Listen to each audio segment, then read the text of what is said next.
All right, short, quick, simple video. Get right to it. Do you have a Ford with a radiator reservoir coolant cap that broke off and looks like this? You ended up with that stuck in there. Instead of buying a whole new reservoir like Ford recommended, what you'll need is this: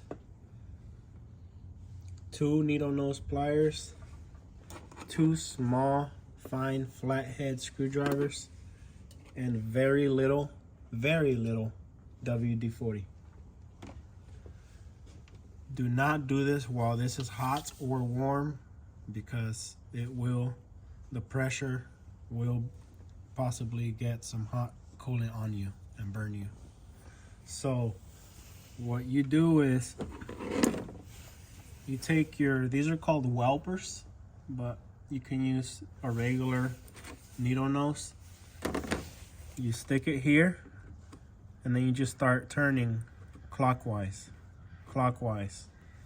If you feel a lot of resistance, you just take some WD-40, very little, and you spray in here. You do not want to soak it, because you don't want WD-40 going into your coolant, mixing in there with it.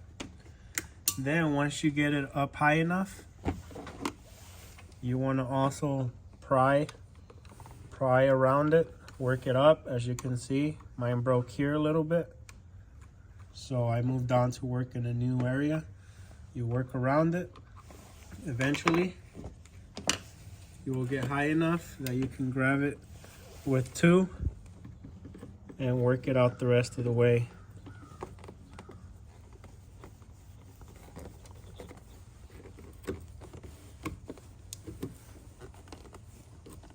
Like this, and just keep working at it.